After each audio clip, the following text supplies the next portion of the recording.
La cardioneuroablación es una terapia emergente en el tratamiento del síncope neuromediado, que consiste en modular la respuesta autonómica para evitar una respuesta refleja excesiva y los síncopes de repetición.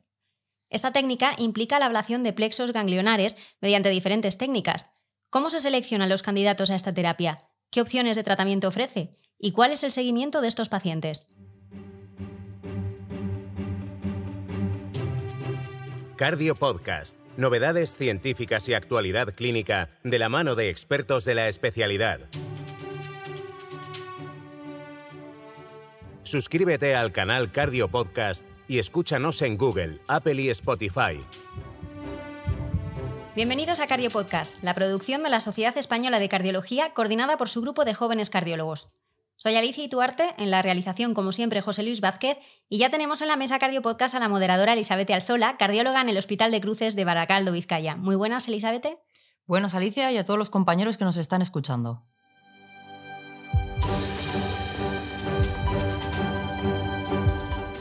Elisabete, en el episodio de hoy propones analizar la cardioneuroablación en casos de síncope neuromediado.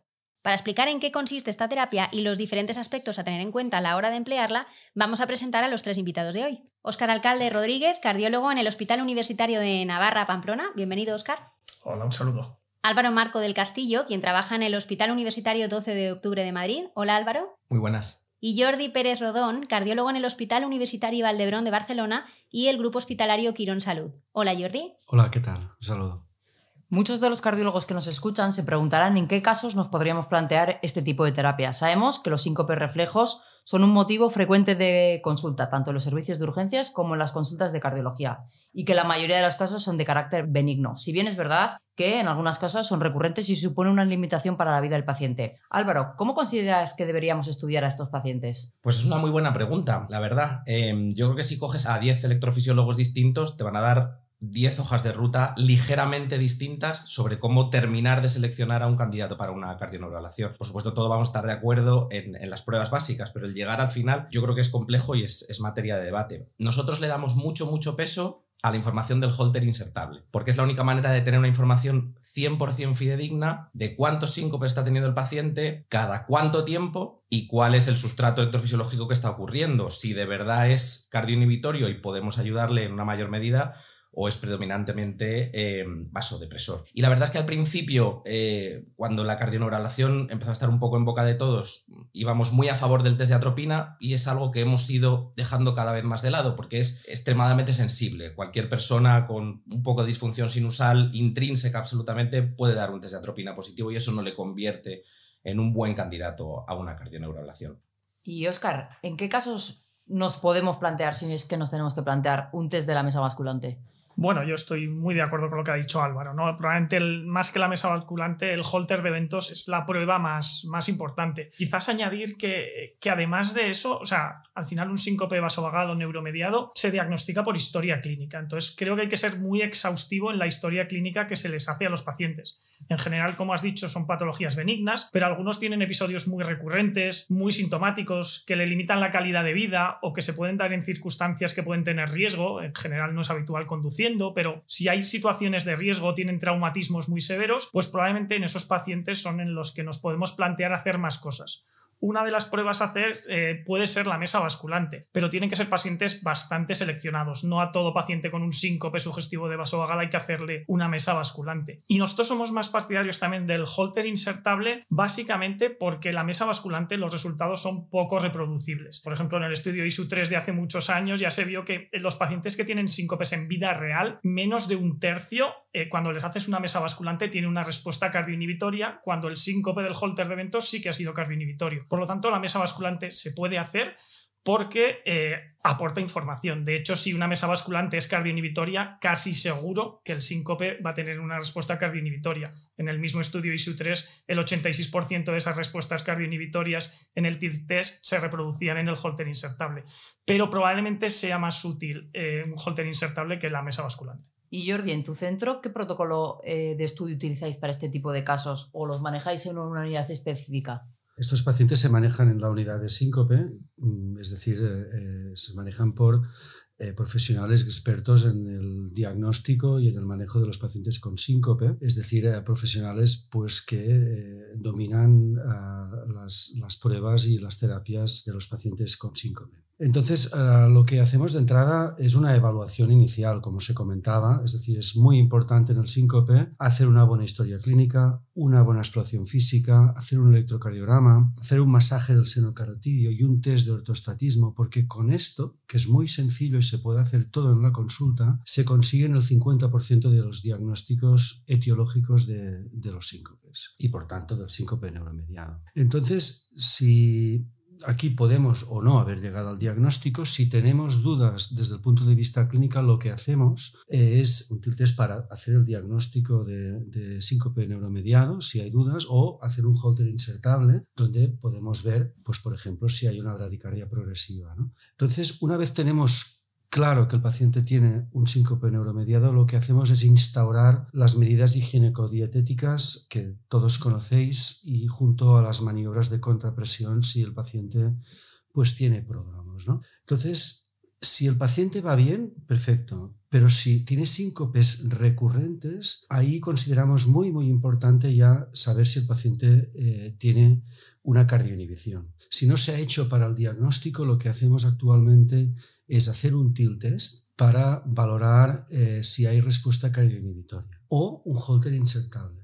Pero me inclinaría que el TIL test es una buena prueba para valorar la cardioinhibición, porque como se ha comentado, en casi seguro, si tienes una asistolia en el TIL test, la vas a tener en la vida real. A partir de aquí tenemos ya un paciente con cardioinhibición y en principio estos pacientes los seleccionamos para cardioneuroablación, la mayoría de ellos. Y las pruebas que les hacemos para ver que son buenos candidatos, la prueba es un test de atropina. Test de atropina porque el test de atropina lo que hace básicamente es bloquear completamente el sistema nervioso parasimpático y reproducir lo que le va a pasar al paciente cuando hayamos realizado la cardioneuroablación.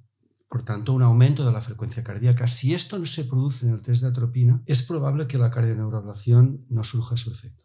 Óscar, una cosa que me parece fundamental, que es impacto en la calidad de vida. A la hora de seleccionar a estos pacientes, bajo mi punto de vista, no vale con que sean síncopes recurrentes. Tienen que ser síncopes recurrentes que tengan un impacto significativo en la calidad de vida. Es decir, que tenga 2 o 3 síncopes en los últimos 2-3 años, que sean algo que se conoce y que le da igual, bajo mi punto de vista, no sé qué opináis vosotros, creo que no implica que el paciente tenga que seguir todo el algoritmo diagnóstico hasta llegar a decidir si es o no una cardioneuroablación. Totalmente de acuerdo. Es carga de síncopes y afectación de la calidad de vida. Yo tengo algún paciente que se coge las vacaciones en verano porque es cuando se sincopaba mucho y entonces era la manera de estar en casa para que le pasara menos. Afecta claramente a la calidad de vida, ¿no? Quizás es un caso extremo, pero no es tanto el número de síncopes, sino qué les representa en su día a día habitual, sobre todo porque tenemos armas para poder ayudarle. Antes probablemente era solo el marcapasos, pero ahora tenemos un arma nueva que la verdad es que es bastante eficiente y eficaz.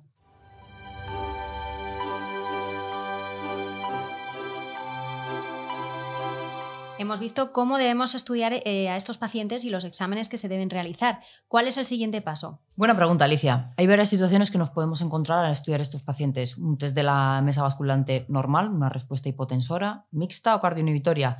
Óscar, en caso de una respuesta cardioinhibitoria, ¿qué tratamiento os planteáis? Bueno, me has puesto la parte fácil por la que estamos aquí, ¿no? Que es la cardioinhibitoria. Podemos hablar luego más adelante de las otras, pero en caso de una respuesta cardioinhibidora típica y en un paciente con síncopes vasovagales recurrentes y que le afectan a la calidad de vida, probablemente a día de hoy hay 2 alternativas, ¿no? Que es el marcapasos y la cardioneuroablación. Y son las 2 opciones que nosotros nos planteamos de entrada. Si quieres lo comentamos más adelante, pero pacientes que tengan esas características, nosotros estamos intentando participar en un estudio clínico, en un estudio aleatorizado, y nos cuesta encontrar. ¿Por qué? Pues porque los pacientes, cuando le nombras un marcapasos, que es una terapia para toda la vida, que no se puede quitar, entre comillas, o un procedimiento puntual que le puede aportar unos resultados buenos, la verdad es que nos cuesta mucho aleatorizar, porque los pacientes dicen, hágame primero la cardioneuroablación y después ya veremos. Entonces, en respuesta cardioinhibitoria típica, la verdad es que dudamos muy poco y directamente o vamos a marcapasos o vamos a cardioneuroablación y últimamente casi más a cardioneuroablación. Y Jordi, en vuestro hospital, ¿por qué os decantáis o cuándo os decantáis más por un implante de marcapasos y en cuál es cardioneuroablación? Nosotros actualmente lo que estamos haciendo es, en principio, los pacientes van a cardioneurulación cuando hay una respuesta cardioinhibitoria clara, o por el TIL test o a través de un holter insertable o documentada en un servicio de urgencias, donde sea, y los síncopes son recurrentes. Es muy importante recalcar esto. Eso es un procedimiento invasivo y que tiene sus riesgos, pocos, pero los tiene, y por tanto hay que restringirlo. Entonces, ¿cuáles no? ¿Cuáles irían a marcapasos? Pues probablemente los pacientes que no responden a la atropina. Nosotros no los consideramos aptos.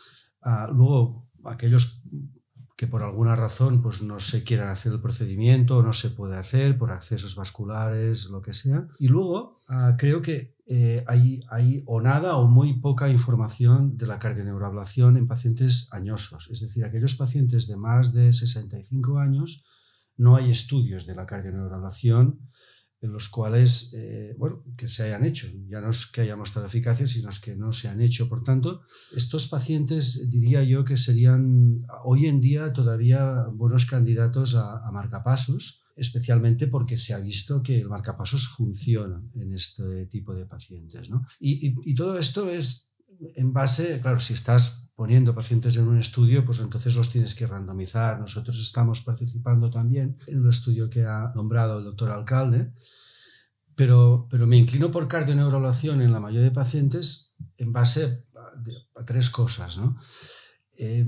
Una de ellas es en base a que ahí hay mucha literatura de que la cardioneurulación reduce los episodios sincopales. La mayoría observacional. Hay un estudio randomizado, uno solo, pero allá hay uno. Luego estás actuando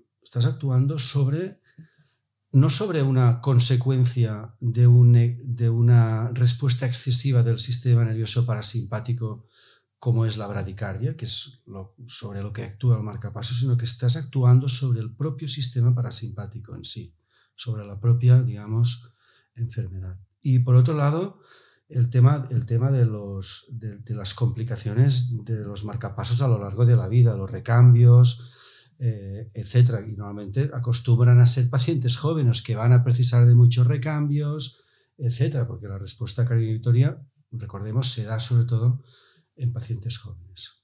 Y Álvaro, ¿tú también opinas que ya hay evidencia suficiente para dar preferencia a la cardioneuroablación frente al implante de marcapasos? Pues el problema es que cuánta evidencia es suficiente evidencia, ¿no? Yo creo que ahí entra en juego una cosa que han comentado tanto Óscar como Jordi, que es las implicaciones que tiene cada una de las herramientas que tenemos, ¿no? Mi umbral para poner un dispositivo de estimulación en un paciente joven que tiene síncopes vagales es muy alto, porque le espera un historial de estimulación de 70 años expuesto a un montón de complicaciones, mientras que en el otro lado yo tengo una terapia que efectivamente es puntual, que en el peor de los casos tiene la misma tasa de complicaciones en un centro con experiencia que la ablación de fibrilación auricular, porque es un procedimiento que no es muy distinto en realidad. Entonces, claro, mi umbral para hacer una cardioneuroablación es muy bajo. Si me preguntas, en tu opinión personal, ¿tu práctica clínica ahora mismo se sustenta en una evidencia como para elegir la cardioneuroablación antes que el marcapasos? Pues sí, me parece que hay una evidencia que justifica el evitar o mirar para otro lado cuando te planteas un dispositivo cardíaco. Efectivamente hay un randomizado que es pequeño, pero que sale extremadamente a favor de la cardioneuroablación, y hay muchos registros que si los juntas todos al final pues dan lugar a un metaanálisis que ya no es tan pequeño y que también los resultados que se desprenden es que se reduce mucho la tasa de recurrencias de síncopes. Si la pregunta es, ahora mismo, en el momento actual, ¿la cardioneuroablación puede desplazar al marcapasos en guías? Pues dale 2 años, porque es que hay muchos estudios en marcha que ya son aleatorizados, incluso alguno en otros países con procedimiento placebo en el brazo control, que yo creo que van a terminar de ubicar a la cardioneuroablación en las guías de síncope. Totalmente de acuerdo con lo que han dicho tanto Álvaro como Jordi, y a raíz también de lo que ha dicho Álvaro, ¿no? De cuánta evidencia es suficiente evidencia es. no hay ningún estudio randomizado que demuestre que tirarse a 5.000 metros con paracaídas es mejor que tirarse sin paracaídas.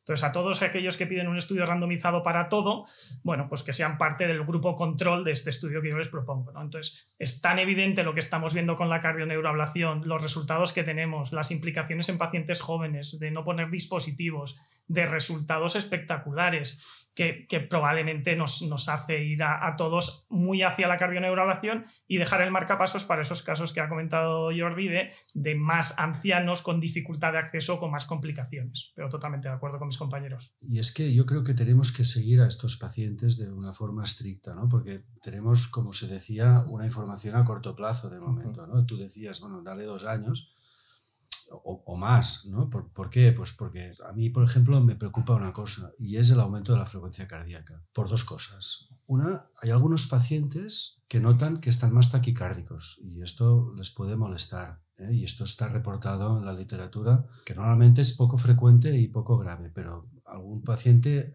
tiene que acabar con beta-bloqueante, ¿no? Vibradina, etc. Y el otro es la variabilidad de la frecuencia cardíaca. La caída de la variabilidad de la frecuencia cardíaca se ha visto asociada a un peor pronóstico vital, ¿eh? Pero esto probablemente sea en pacientes solamente con cardiopatía, que precisamente no es el tipo de paciente al cual hacemos este tipo de intervención, pero al menos hay que tenerlo en cuenta y seguir bien a estos pacientes. Sí, o sea, totalmente de acuerdo contigo, Jordi. Cuando decía lo de 2 años me refiero a que en 2 años probablemente tengamos estudios a corto plazo publicados que den más información, pero tienes toda la razón de que a largo plazo todavía esto es un campo muy, muy desconocido y habrá que ver si a largo plazo esto tiene implicaciones o no.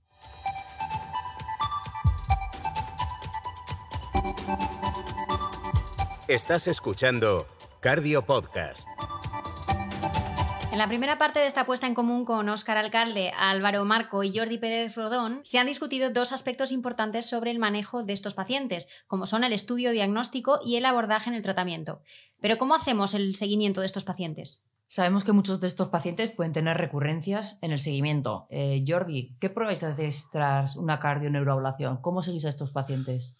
Bien, lo primero que hacemos justo después al acabar la cardioneuroablación es un test de atropina para ver cómo ha ido el procedimiento. Si la frecuencia cardíaca no sube, que es el objetivo de la cardioneuroablación, entonces significará que habremos denervado correctamente al paciente, ¿eh?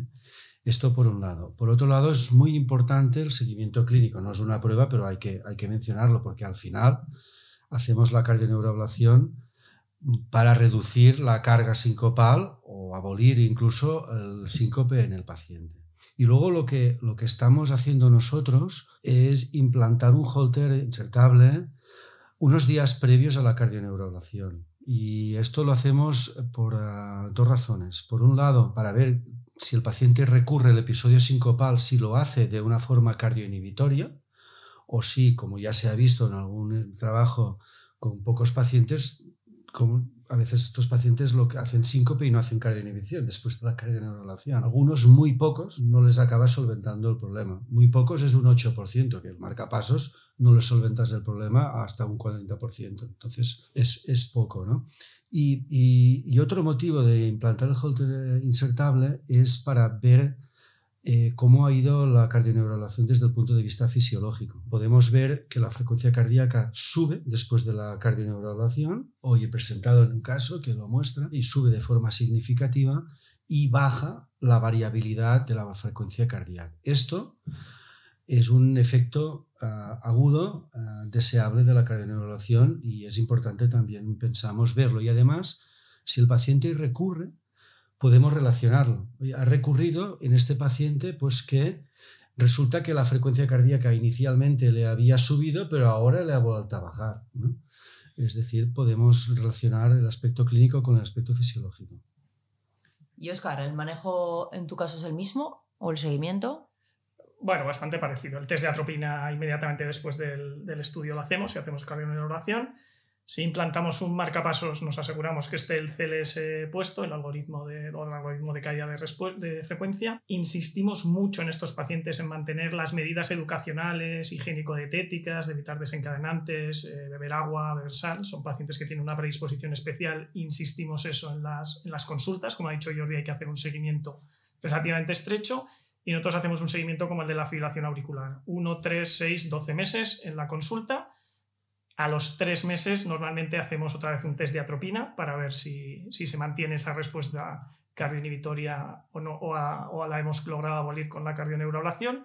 Si tiene tiltes, mesa basculante previa, la repetimos porque era lo que nos hizo hacer el diagnóstico, pero como hemos comentado antes con Álvaro, nos basamos mucho en el holter insertable. Nosotros tenemos en todos los pacientes puesto un holter insertable antes del procedimiento y luego hacemos un seguimiento a través de la monitorización remota de manera estrecha de estos pacientes. Alberto, ¿te parece que la cardioneuroablación y el marcapasos son terapias excluyentes, complementarias? Yo creo que son complementarias, pero con un matiz, ¿no? Son complementarias, pero lo que no tiene sentido es en el mismo acto o en actos muy consecutivos decir, bueno, te vamos a hacer una cardioneuroablación y por si acaso no funciona, te dejamos ya puesto el marcapasos y si no tiene que estimular, que no estimule, ¿no? Yo creo que esto no tiene sentido. Lo que tiene sentido es hacer la cardioneuroablación y utilizar el dispositivo de rescate si la cardioneuroablación no ha funcionado. Pero a la inversa también. Por ejemplo, un dispositivo puesto hace 15 años, cuando la cardioneuroablación todavía estaba muy en ciernes o no se hacía de manera tan universal, que se infecta en un recambio. Pues ese dispositivo se puede explantar y ese paciente ahora se puede beneficiar de una cardioneuroablación. Es decir, también podemos hacer la complementariedad un poco en la otra dirección. Comentando esto que acabas de decir, nosotros tenemos un caso exactamente así. Un paciente con síncopes vasovagales que hace 20 años se le implantó un marcapasos, este marcapasos se infectó y ahora le hemos hecho una cardioneuroablación. No hace falta que se infecte. Si sigue teniendo síncopes a pesar del marcapasos, que hemos visto que pasa, no van a ser cardioinhibidores puros, pero a lo mejor se pueden beneficiar también de hacer cardioneuroablación. Entonces yo totalmente de acuerdo con lo que ha dicho Álvaro, ¿no? Que no son excluyentes en el momento actual, pero combinados en algún momento para mejorar los resultados, creo que se pueden llegar a utilizar. ¿Y creéis, bueno, yo creo que sí que lo creéis, cardioneuroablación en caso de cardioinhibitorio, pero por ejemplo en estas respuestas mixtas que a veces vemos? Yo me lo haría y yo se lo recomendaría a un paciente. Cada vez hay más evidencia al respecto. Es verdad que en la cardioneuroablación se han mezclado muchas cosas, ¿no? Hoy estamos hablando del síncope vasovagal, pero ¿qué pasa con el bloqueo AV funcional? Con bradicardias sinusales funcionales, con fibrilación auricular muy vagal, ¿no? Son otros sustratos que también la cardioneuroablación tiene su sitio. Y también, ¿no? Cada vez se está viendo más en las cosas que están saliendo, en los estudios que se van haciendo, que respuestas mixtas también se benefician de la cardioneuroablación. Como ha dicho antes Jordi, no estamos tratando una de las consecuencias del aumento de la actividad parasimpática, estamos tratando el parasimpático. Y con eso vas a prevenir las caídas de tensión, la alteración de la frecuencia cardíaca. Por lo tanto, es un tratamiento yendo directamente al sustrato, no a una consecuencia. Por lo tanto, tiene mucho sentido fisiopatológico.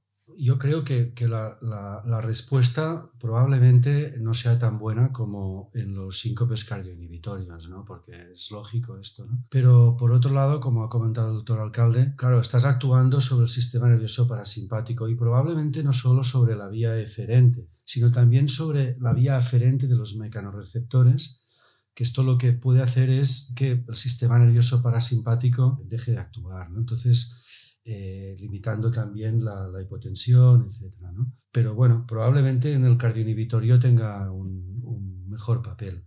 Decir que aproximadamente un 30% de los pacientes que se han incluido en los estudios son síncopes mixtos, por lo tanto también podría estar indicado, pero yo me lo pensaría más. Yo la verdad es que recalco una cosa que ha dicho Óscar, que es que si yo tuviera síncopes con una respuesta mixta, me lo haría también. Yo creo que pasar de tener síncopes a tener presíncopes, que es lo que se ve en los estudios, tienes menos carga sincopal y los síncopes, digamos, que llegan en menor porcentaje a su forma más completa, que es la pérdida de conocimiento, yo creo que eso ya es ganar calidad de vida. Entonces yo estoy de acuerdo y yo me lo haría. Jordi, Óscar y Álvaro, muchísimas gracias por sacar estos minutos para estar hoy con nosotros en Cardio Podcast. Muchas gracias por haberme invitado y la verdad es que ha sido muy útil para mí, espero que para los oyentes, y me lo he pasado muy bien. Muchas gracias, un placer estar con todos vosotros. Muchas gracias por la invitación, la verdad es que ha sido una charla la verdad entretenida.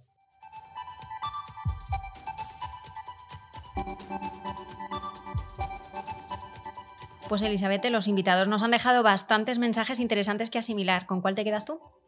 Bueno, pues yo creo que la cardioneuroablación está aquí, la tenemos que usar y creo que ya es una terapia en el tratamiento de los síncopes neuromediados con respuesta cardioinhibitoria y mixta probablemente también, que harán falta datos a largo plazo, pero que enseguida los tendremos, pero claramente si te dan a elegir un dispositivo, yo también creo frente a una ablación que no tiene consecuencias a largo plazo de momento, pues yo también me decantaría por eso, porque siempre el dispositivo lo tenemos en una segunda línea. Y yo creo que hemos hecho un buen resumen, que han quedado muchos mensajes claros y creo que esto va a servir para que mucha gente lo tenga en cuenta a la hora de tener estos pacientes y ver estos pacientes en la consulta. Muchas gracias, Elisabeth, por preparar este episodio y gracias, como siempre, a los oyentes Cardiopodcast. Podéis seguir la playlist en Spotify para no perderos ninguno de los episodios y ya sabéis que en el mismo artículo de cada programa en secardiología.es podéis consultar la bibliografía comentada. Nos escuchamos en 2 semanas. Cardiopodcast, un programa de la SEC coordinado por su grupo de jóvenes cardiólogos.